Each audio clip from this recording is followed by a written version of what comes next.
So I went to go see the documentary Miles Davis, Birth of the Cool. I followed Miles Davis for so long. I still remember like yesterday when he died back in 1991, September 27th. That's how much I follow that man's career.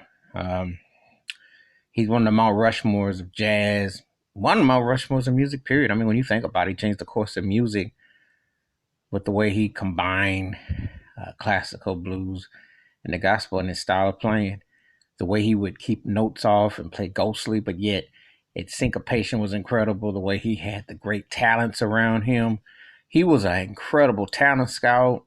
Wasn't afraid of bringing in not too many people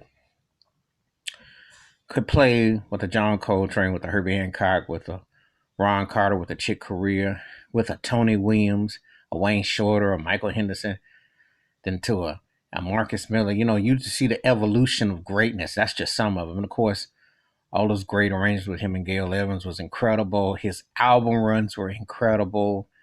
He was like, he flipped the script from the way he was from the 50s to 60s to 70s. He was like a true chameleon and kept it original, kept it innovative, had his fusion.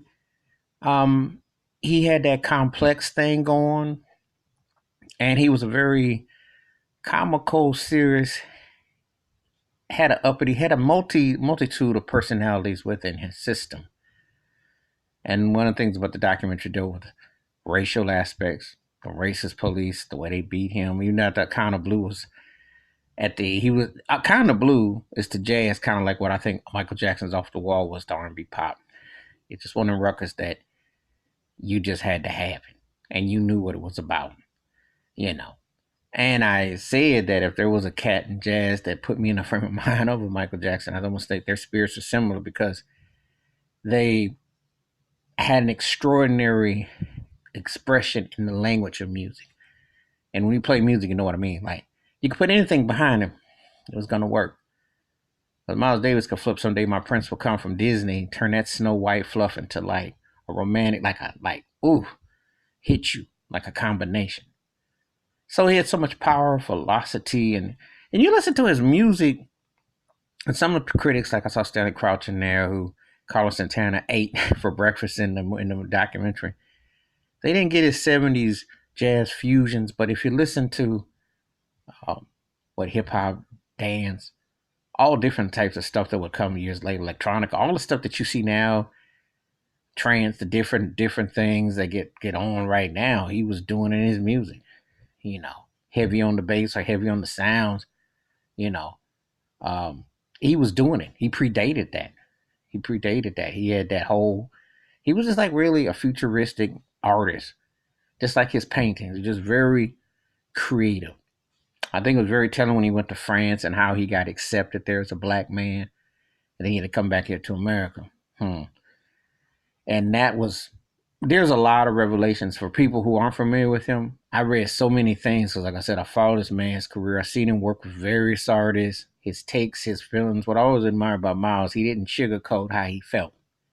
You know, could be another artist, could be anybody, anything you want to talk about. He had a take, and he was sharp as the nail driving the hammer driving the nail in on it. But it was a very moving documentary. A lot of luminaries were speaking. Quincy Jones, Marcus Miller. It's great to see some older cats, James Heath, the great musician, a lot of different people that were giving their takes, Carlos Santana, and so on and so forth. And seeing him with Charlie Bird Parker and Dizzy Gillespie, the whole rise, the styles, the changes, his ex-wives, you know, uh, how much on the reflection, his children, his nephews, and so on. It was a lot to take in. However, he was something that you want to digest. And I would recommend this documentary wholeheartedly because Miles Davis was truly a trailblazer and truly one of a kind. And he's been missed. It's been almost 30 years, but the music and the man is timeless. He left you with many notes of life. That's how I would best describe Miles Davis. Many notes of life. From East St. Louis all the way on up to Hollywood. You had to respect the man. That's my thoughts and takes about Miles Davis' Birth of Cool documentary. Feel free to give me your thoughts and takes. Hit the like to subscribe when the bell rings in the video. Peace. Have a good rest in peace always to the great Miles Davis. And respect to his family, for putting this film and making it possible. Peace.